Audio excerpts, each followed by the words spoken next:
Hi, good morning. My name is Radojka Barycki, and I am the program manager for SES Global Services. And today I'm going to be presenting the changes and updates for the Edition 9 SQF standard. So let's just talk a little bit about SES Global Services. SES is an international leader and third-party food safety, environmental, and sustainability certification and standard development. We do have over 11,000 clients around the world. We got 36 years of experience, auditors in all major markets, and over 30,000 certifications. We specialize in auditing, testing, certification, verification, life cycle assessment, training, and strategic consulting. Our vision is to promote sustainable decision-making and policies in every sector of the economy around the world. And our programs are designed to recognize achievements of organizations who meet the highest levels of performance in environmental protection, social responsibility, product food safety and quality, and stimulate continuous improvement on the path towards sustainability. So these are some of the examples of food and agricultural services that we offer. We do offer training in several GFSI schemes and basic food safety knowledge. We offer food safety consulting, responsible sourcing advisories and verification. These are the different schemes that we do food safety audit against. As you can see, we do have a lot of the GFSI standards that we audit against, and our most recent addition is ISO 22000. We offer food labeling services for gluten-free, non-GMO, and organic, as well as sustainable agriculture, such as Meta Social Compliance and Fair Trade USA. So let's just talk now about the SQF code edition 9. I want to make clear that these slides were created by SQFI or the FMI, and we are allowed to use during this presentation. So we provide an overview of the changes on the overall code in edition 9. So let's talk about what to expect and how to prepare. So in this presentation, we're going to be sharing what to expect from edition 9. We'll look at the review of edition 9 and development process, review stakeholder feedback statistics, explore 2 different categories of changes in edition 9, and we'll describe additional resources to learn about the changes and how to implement the changes. Now, in edition 9, the outcomes or the intended outcomes with the revision was to improve the overall architecture of the structure of the codes. So you're going to see that the codes look a little bit different. Evaluate the audit process to create a risk-focused audit. Meet newly issued GFSI benchmarking requirements. Enhance the codes overall to better address industry risk and emerging issues, as well as combine commonly used industry scopes together into one code for easy of implementation. Now, when we looked at development processes in the code, there is a continuous interaction between technical groups that are responsible for the discussions and development of the code itself or the standard. Then there are discussions between the implementation bodies of the code. So like your certification bodies and your training centers are involved during the discussion because they understand the implementation of the code itself. And then there's public comments. So one of the biggest inputs in the code is the stakeholders, because again, the stakeholders are the one implementing the code, and their opinion on the implementation or their concerns about the implementation is important. So based on the public comments, continued discussion between the training centers, the CB, and the technical groups, And once all of that is aligned, then the new code comes out. Now, this discussion started in 2019, on August 2019, and went on until recently. The code was released in October 2020, so about a month ago. It was fully released on the SQF conference, where it was held virtually on the end week of October. Now, full implementation of the SQF code for the site is expected in May 2021. So if you're undergoing at the moment your certification audit, you will be audited against 8.1 version, not against edition 9. However, you need to be aware, of course, of the changes, because in the next cycle, you'll be audited against, as of May, edition 9. So if your certification falls in the month of May, June, that's where you're going to be showing the implementation of the new requirements. Now, this is the stakeholder feedback. There were 232 people that submitted comments. 825 individual comments were submitted itself. An average of 3.6 comments per submission, and all of the over 50% of the comments was in the manufacturing code, which is the one that is used the most. There are two categories of changes. One is structural, so they have modified the way not only that the codes look like, but the way that the different requirements are grouped. So there is distinct industry codes now, and they have streamlined the elements. And there's technical changes. One has to do with the GFSI benchmarking requirements. About a couple of years ago, GFSI revised their standard or the requirements. So all of the GFSI approved schemes have to align with that, and they have about 2 years to do so. And then the SQF stakeholder feedback also led to technical review of the code. So let's talk about structural changes. So in the changes, there are new standalone codes. So you have animal feed, aquaculture, dietary supplements, livestock, and pet food. They are standalone codes. And then on the streamlined technical elements, there were changes on the site location and operation requirements. Food safety culture is introduced as part of the GFSI benchmarking.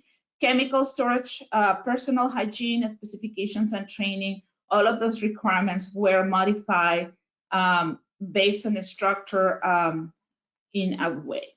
So in summary, across all SQF safety codes modules, the number of sections has been reduced by 34% and the elements by 15%.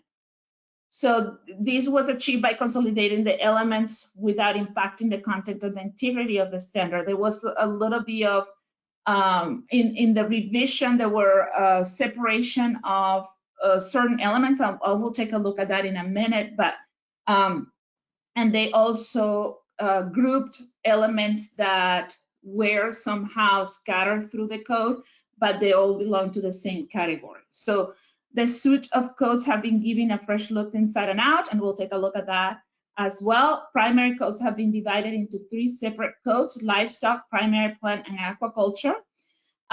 Pre-packaging of produce, which is module 10, has been moved to the new code for primary plant products. Processing of animal products, pet food, and animal feed has been moved into a separate standalone code, and no changes have been made to the code of retail, food service, and fundamentals. So this is the new look of the structure. So in addition, 8.1, you have the different codes. All food manufacturing had all together. And now what we have is you have your primary livestock production and plant production all in one category with their codes together in the respective area of interest. Then you have the manufacturing portion of the code has been divided on the different categories that you see in the slide. And then you have your storage and distribution and food packaging as well. The quality code is, a standalone, and it has been a standalone since last edition. And then again, no changes for food retail, food service, or fundamentals.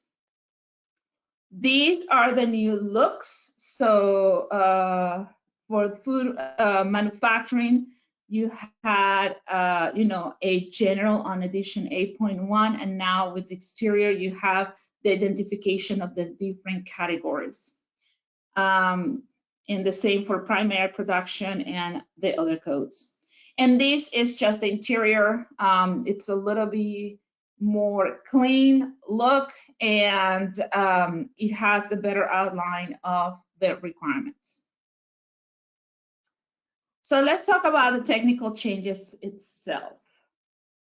In summary, we had, or SQF had a change, a structural change, primarily because of the GFSI benchmarking requirements document. So HACCP plans for storage and distribution are included now. There are new requirements for internal laboratories. Food safety culture is a big topic nowadays, and was included as part of the requirement, and the inclusion of remote activities as well. Based on the SQF stakeholder feedback, there are some requirements for ambient air testing, co-manufacturers, and audit scoring. So in the technical changes for Part A, the scoring changed from 10 points to 5 points for a major nonconformity. They remove requirements for this audit for initial certifications. If you remember in the last edition, if you were in your initial certification, you will do a desk audit, and you have to pass the desk audit in order to go into the site audit. Well, now this audit is all combined as if it will be a subsequent recertification audit. Okay, the auditors still going to be looking at your documents initially, just the way that they would look as if it was a recertification audit. However, it's not going to be two separate functions itself. Okay, so they can go from the desk audit into the actual certification or site audit on the same time. So included the option for remote audit activities. As you know, our current state have actually moved the industry to think a little bit outside the box. So there are some options in which remote audit activities can be performed, and clarified activities when a site is suspended or fails in an audit, and if then the table for easy reference. So this is an example, like if the site does not permit the recertification of surveillance audit to occur within the audit window, then this is what's going to happen, okay? The certification audit body requests that within 48 hours and then conducts the unannounced and so forth. And so now you have scenarios in which, like, if you're not compliant or in order to comply, then you need to do this, okay? So these, and bear with me because this is a lot of verbiage in here, but these are the site elements that have been changed. So there was added a requirement for an alternative SQF practitioner in the absence of the designated SQF practitioner. If you remember in the last edition or overall through the SQF process, the code only was referencing an SQF practitioner as a main and sole person responsible for the development, implementation, and sustainability of the SQF food safety management system. Well, now there is a requirement for an alternative SQF practitioner in order to ensure that there's continuity into that development, sustainability, and implementation of the code. And that you can find it on 2.11 They changed the terminology to corrective and preventive actions throughout the Food Safety Code. So you now have actually true CAPA.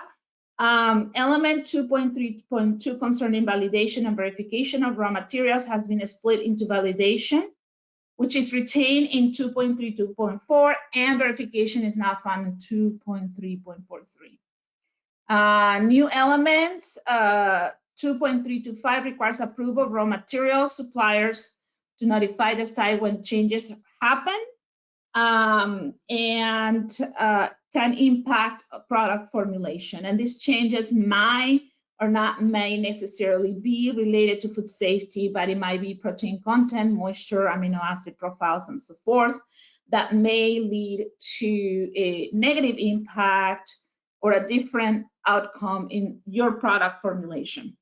Elements 2.442, addressing laboratory analysis, now requires internal laboratories to conduct input, environmental or product analysis, sampling, and testing methods in accordance with the applicable requirements of ISO IEC 17025.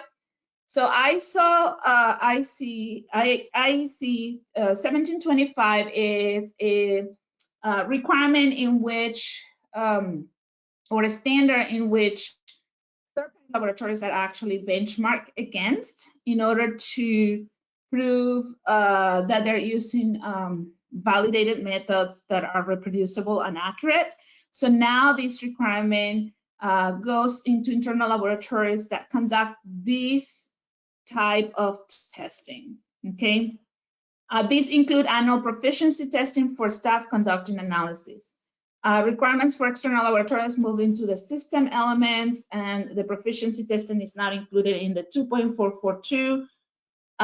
Again, this is only for manufacturing and other codes, and it doesn't apply for storage and distribution sites. A new element was added requiring the site to have a product release procedure to confirm that the product labels comply with the food legislation in the country of manufacture, in the country of use or sale, so 2.472. And again, this is not a requirement for storage and distribution sites.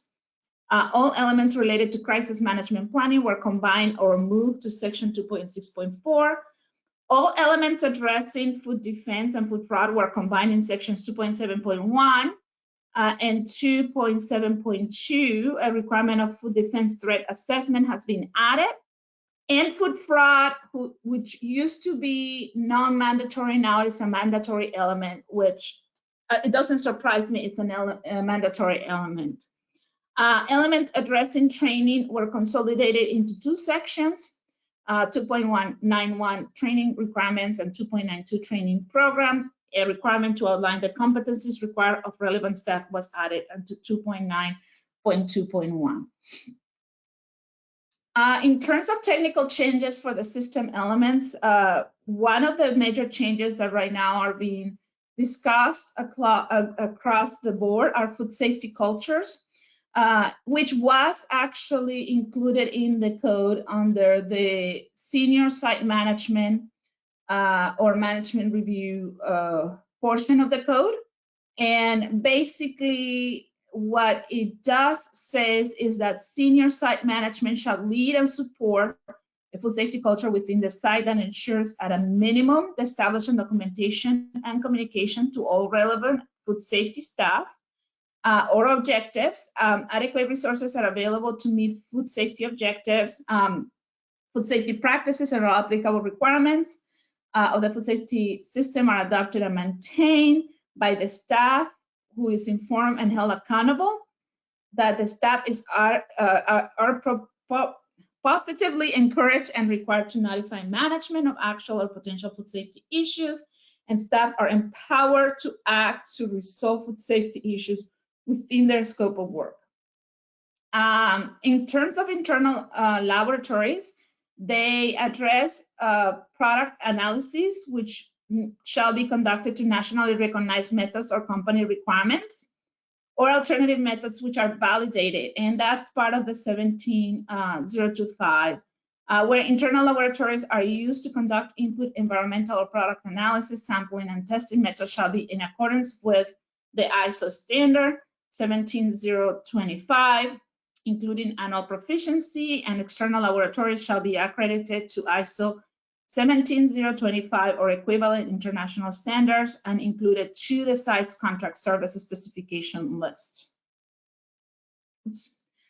Okay, so in Module 11, we have a lot of changes. There are changes specifically to the site locations and premises that now covers building materials, light and light fixtures, inspections of the QAC area, dust, insect environment, proving ventilation, equipment and utensils. The elements of 11.1.61 was modified to address the installation where appropriate of positive air pressure systems to prevent airborne contamination. There are in the site operations include repairs and maintenance of the staff and contractors, or maintenance staff and contractors, calibration, pest prevention, and cleaning and sanitation. So all of that has been modified. In the maintenance staff and contractors has been separated out from the premises and equipment maintenance.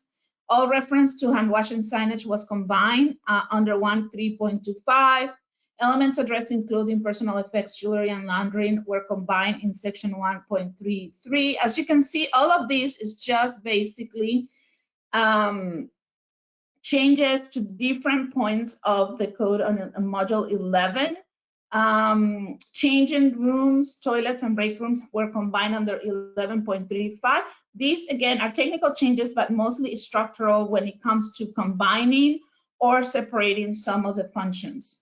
Elements 11.51 was added to ensure that the site was has a contingency plan for when potable water supply is deemed to be contaminated or otherwise inappropriate for use. Element 11.5.42 added to ensure the safety for purchase ice. Element 11.6.12 added to ensure raw materials are received and stored properly and prevent risk of cross-contamination.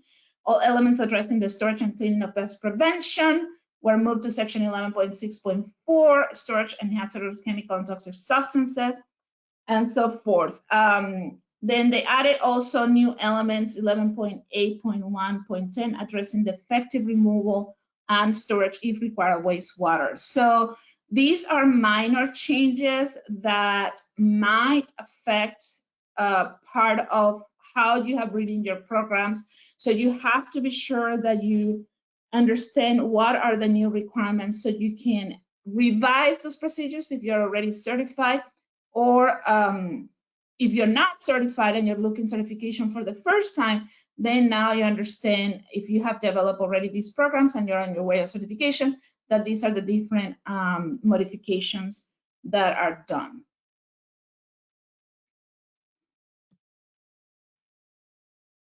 For primary plant production, there were some requirements that were added regarding licensing at the time of the product delivery to customer. Clarified element 2.4.3 for sites using hazard-based models. Modified the requirements to ensure corrective and preventive actions taken based on the seriousness of the incident. Adding a requirement for a risk-based environmental monitoring program for all products run indoor and packing house operations. They also added a visitor requirement that visitors who have been in recent direct contact with other sites, animals, or produce are to be prevented from entering any growing or product handling or harvesting operation. They also modified the element on the purchase agricultural chemicals, ensure that they are approved for use a specific commodity. Modified elements, element 7.2.32 to ensure that the chemical storage locations are equipped with appropriate and compliant labels. Modified elements addressing waste systems, again, to assure that they're designed and constructed as not to pose food safety risk, and require the sites evaluated whether temporary or permanent protection of water resources from possible contamination is necessary to ensure the safety of leafy greens. And modified element 7.5.3.2 to ensure that the harvesting work instructions including commodity-specific handling and harvesting instructions. So the changes here were slightly less, but still, can impact greatly your procedures. For food packaging, the language and terminology used was further localized to accurately represent food packaging. added a requirement for finished product return from a customer to be quarantine until authorized for release for use or reshipment. Modified element 2.2.3.2 to ensure that records that demonstrate inspection, analysis, and other essential activities have been complemented are eligible. Modified environmental monitoring requirements to be less prescriptive, and clarify language in element 2.3.24 to ensure that all raw materials, including recycled materials, comply with the relevant legislation in the country of manufacture and country of destination, if none. And other changes are, for other food safety codes are pet food. Now they change the attention from allergens to label claims. For example, grain-free. An allergen requirement is not longer mandatory for pet food. For the feed, modified element 2.4.3.1 to allow for risk-based systematic and comprehensive food safety systems based on HACCP or perspective or preventive controls, and modified language on 3.6.2 to refer frozen ingredients. For storage and distribution, again, the language and terminology was further localized to accurately represent distribution centers. There was a gray area between the storage and distribution and manufacturing itself. Modified elements 2.4.3.1 to allow for risk-based systematic and comprehensive food safety system based on HACCP or preventive controls, and added to element 12.6.2.5 procedures to ensure that processes applied to materials prior to distribution, like thawing, slacking, labeling, do not pose a risk for product safety or loss of traceability. So these are additional resources that you can tap on. The SQFI is offering a free on-demand learning series in preparation for that May 2021 implementation. And it's a series of short webinars that are being offered to introduce key changes in the SQF code.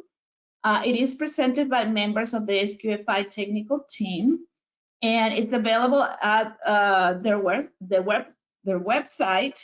And the different topics are covered by, again, the SQFI technical team, which is actually outlined on the right under topics. And you can also find additional information on the SQFI website. You can find the tip and guidance documents, sign up for newsletter and alerts that they have, SQF Global on-demand sessions, and then again, training and webinars. We are transitioning, SQF is STS is transitioning into the training for actually edition 9 as of December.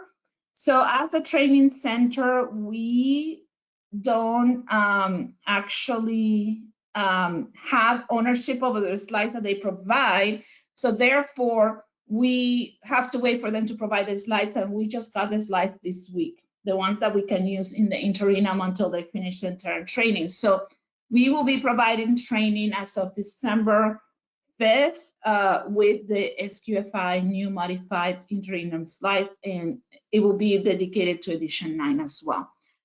So these are our contact information. If you would like to have either more information on our programs or actually training, and I'm going to open up for questions if there is any.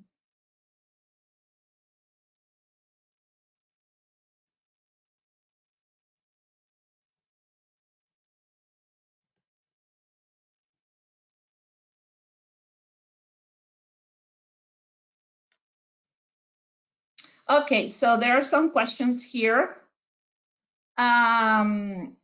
We have our unannounced audit window from April 15 to June 15.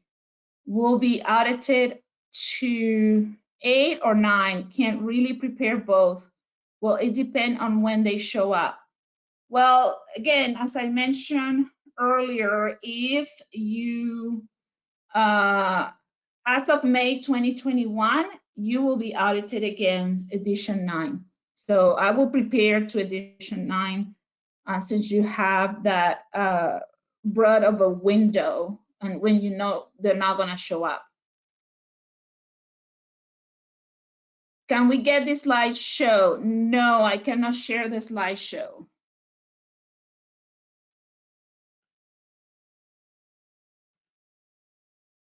Let's see. When do you think the SQF Edition 9 checklist will be available? That's a good question. I don't think it's going to be available until sometime Q1 2021. Again, you know, there's a lot of delays with COVID-19. They are working hard on getting everything lined up, but I am not sure when the checklist it's going to be available. For internal audits, I know, you know, that sometimes we download those for internal audits.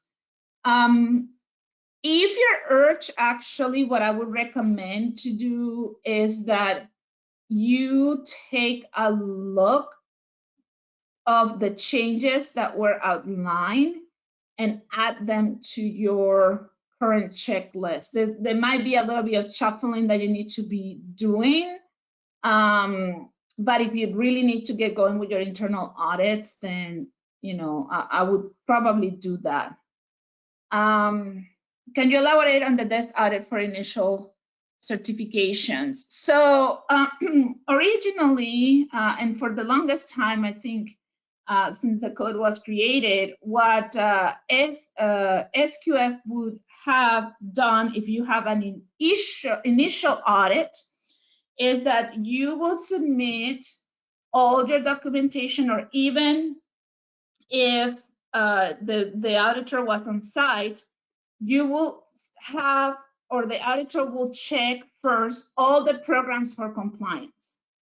If there was a non-compliance, then they won't go on site until the non-compliance was resolved. Well, now they combine that process to just mimic the one as of, you know, for the actual surveillance or additional recertification audits. You have all of that combined. You don't have to, you know, wait. It just flows completely together. Okay. We are packing. Is our code changing? I don't think your code is changing itself. They are just being restructured into the different categories, but your code, I don't think is changing. Does the alternative SQF practitioner has to complete the SQF certification course? So SQF practitioners, I would think they have to complete the course. One of the requirements that for sure they have to have is to have HACCP training, because that's part of the SQF practitioner requirements. So I would, if you have a backup, I would send them to the class just to ensure that they get all the details about the changes and all the details about the training or the code itself. Will edition 9 specifically checklist be made available? I already talked about that.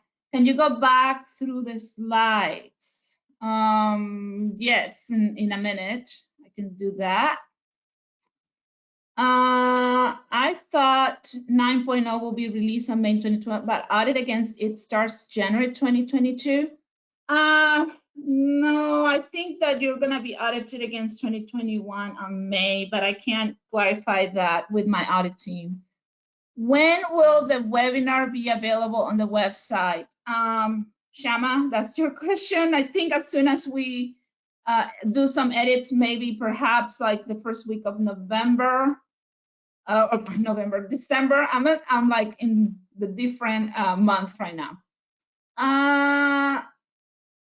What does it mean to document food safety culture? Okay, so that is a tricky question because people perceive food safety culture as something very subjective. But what really they're asking you is to have a program where you have metrics that are being accomplished, right? That you're meeting all those metrics. And that result is driven by providing resources and empowerment to your staff from the top to the bottom, okay? And again, I haven't seen a checklist, so I don't know how that's going to be measured. It's not a daily GMP check. It goes a little bit further than that. It has to do with management review. It has to do with resources being provided, training, and most importantly, empowerment of people of making decisions on the spot. And I know that's hard because I have been in manufacturing before, and releasing part of your responsibility as a manager to people on the line sometimes is a little bit confusing, but the fact is that you need to prepare your staff. Bottom line is that you need to prepare your staff in order to act as if you were not there. And that's what the true food safety culture is. So to make decisions, to analyze root cause, come up with corrective actions and all that. A lot of those activities relied in many sites into the management team. Well, now it needs to somehow go from the management team all the way down to the hourly or floor staff. Okay, that's what they mean by food safety culture implementation.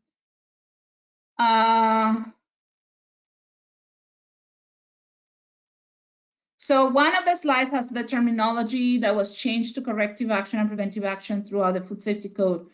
What was the terminology changed from? I think they only changed it. They used to talk only about corrective actions, and now they're talking also about preventive actions more throughout certain parts of the code.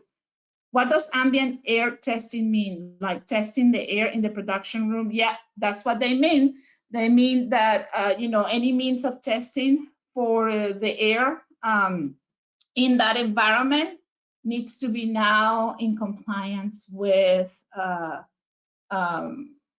validated methods. So when I was in the industry, I used air samplers, and they have to be accurate, and you need to understand how to count and how much cubic air they would pass through and all that technical stuff. So yeah, that's what they mean with ambient air testing. They are testing the air, whether it's with a device. There's people that put Petri dishes with media in it and let it sit for so many minutes, 10 minutes or so. And then they take that, they incubate it and see what the mold count is. So yeah, and especially if you have sensitive air areas in which you use HEPA filters, you want to use that as an indicator of to when and how frequent you want to change the HEPA filters. Are limits established from the ambient air testing? No, they are basically indicator. Again, it depends on what kind of air testing or air system you have. If you are in a situation in which you have extreme air sterile systems that requires for you to basically be aseptic, the expectation is that you find zero count of any mold, which is usually the indicator that you use for testing. As you go into different environments for different production facilities, then that may change slightly. Again, it all depends on your air sterility requirements. Can our outside lab do that? No, that typically is internal because it's time sensitive.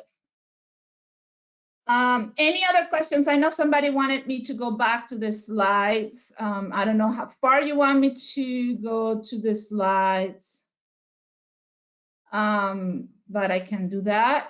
If you specify, if you're still here. Here, can you go back through the slides?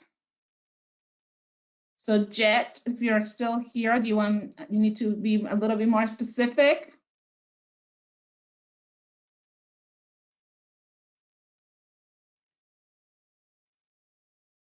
So, okay, I'll go back through the slides. So if you don't have any other questions, let's see. Let's start from the beginning. Can you go to section 2? How do I find the requirements for air quality? I'm gonna drop my email here. Let's see, chat. Here's my email.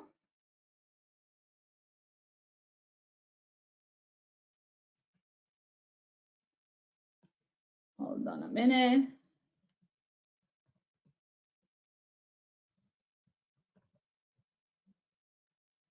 And email me bien, and I can help you to address that.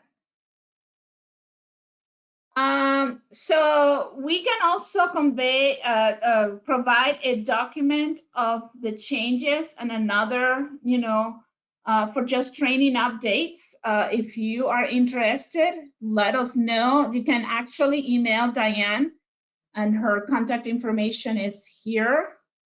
Diane Dolmich at scesglobalservices.com. And so I got more questions here.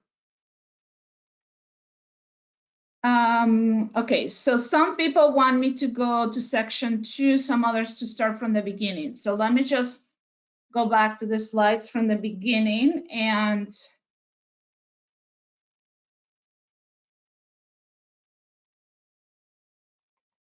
so I'm guessing this is what you want. In terms of the structural changes, this is the overview.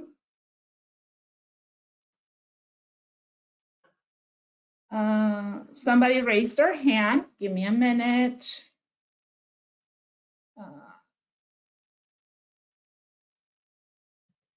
Okay, Paulo, let me just look for you again. Hold on.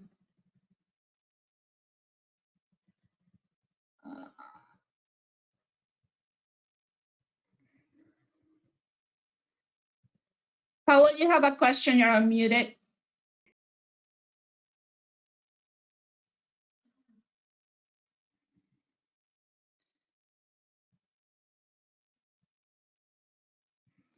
Let's see, I don't see his question here.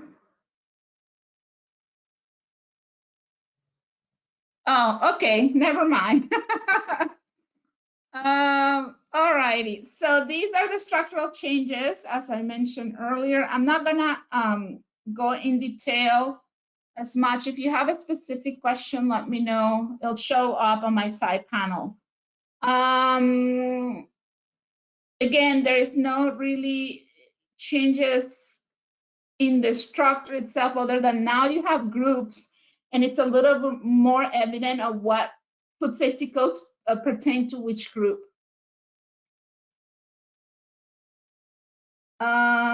These such as the exterior and interior, and some technical changes. Again, these are the big changes. These are just, so someone had a question about element 2. Here it is, questions. Can you go back to Diane's email so I can write it down for the training? So, yeah, here is, I'm just gonna type it, okay?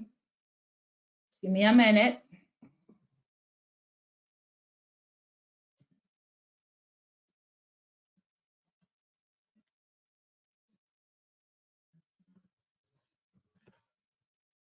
And that is her email.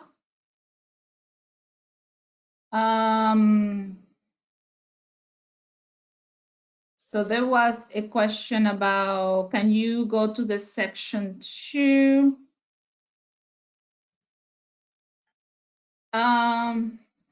Again, this is just the system elements, or section 2, or element 2 for the code 2, the different changes. Is there a specific question?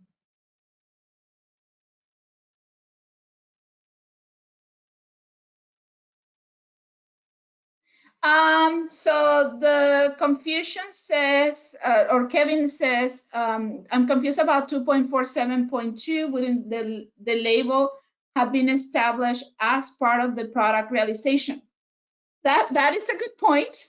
Yes, technically it should have,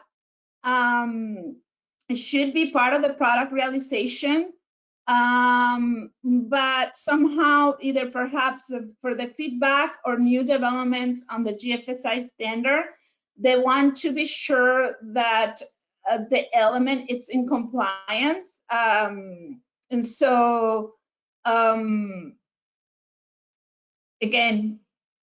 it should have been part of the product realization, and perhaps they decided to just change it out to make it more evident for people to actually do that check as it needs to be. So 2.3.25, does that mean that all my suppliers have to, by law, inform us of changes? So so this is by requirement. They need to inform you of changes done to the formulation. And I'm going to tell you a little bit of my experience. I was working for a beverage company, and we were outsourcing, or we're acquiring as part of the ingredient, a binding agent for the actual beverage. And one day we came, we were the same supplier, we didn't change suppliers. One day we came and our beverage was not mixing. And so we troubleshoot, and we determined that the binding agent somehow was not working. But before we went through that troubleshooting, we thought it was technique, that our employees were not actually following the technique for mixing. Eventually, we went back to the supplier, and the supplier communicated us that they changed their formulation, added a new ingredient into the formulation, which resulted in the ingredient itself for us not working as intended per formulation. So that was lack of communication on their part to us. And so that is why this element has been developed, or one of the many examples of why that has been developed. And just for your reference, Diane actually spelled her email correctly. Let's see. No, there are no changes in the quality code. So, Rachel, just to complete the answer for your question, your suppliers have to inform you by the system element requirement of any changes that they make to their product, because it can either affect your product performance or it can affect your product safety. Okay. Question. There is a question here. No, not necessarily a food defense threat, but it can be related more to the HACCP and food safety, if anything, besides your quality. Okay, so any questions, any other questions about 2? These are the requirements again for food safety culture and internal laboratories requirements. Module 11 has a lot of shifting and a little bit more an explanation on regarding, certain elements. So a food defense threat assessment. So that is a risk-based analysis that you perform. And basically, you are going to be looking at what opportunity to access your process, or your supply chain, a person that has intentions to adulter or to put something in their product to harm others has. It's like a risk assessment. Yes, like, well, food security, you have to be careful with that term because the term food security refers to ensuring that people has actually the means and access to food. And it's usually something that is assessed for law developing countries.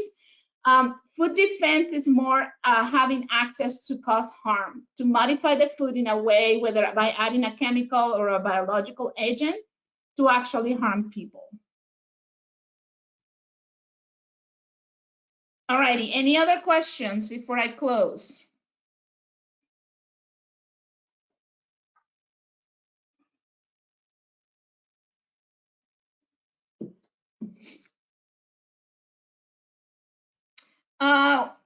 Diane's email is D as in David, ULMAGE@scsglobalservices.com, and it's correctly spelled in the chat.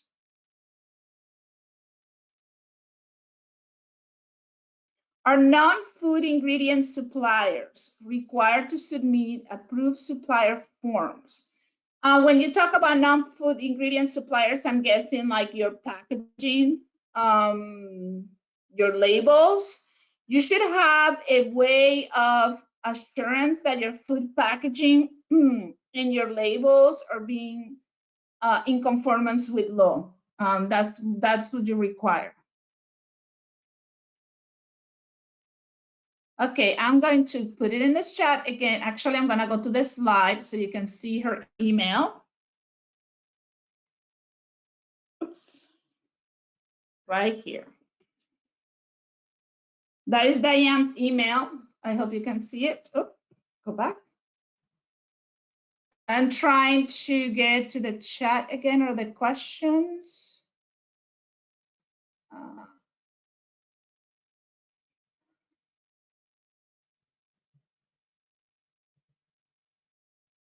All righty, I don't see any more questions. So I am going to end the webinar. Again, my email is in the chat. If you have any further questions, I can answer some of them. And if you would like help with your systems and actually creating programs and procedures, you can also contact Bernadette Goldstein. Her email is there as well. Somebody raised their hand. There's a question in here. Construction and inspection of gaskets, can that just be in pre-op? Yes, that can be in a pre-op operation process.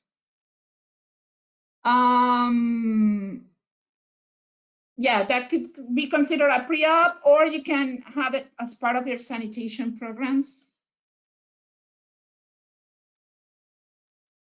I think I answered all the questions again. So yeah, I'm going to close the webinar. And again, if you do have general questions, please email me. And if you have requests about helping with your programs, you can email Bernadette, or if you have requests for training, you can also email Diane.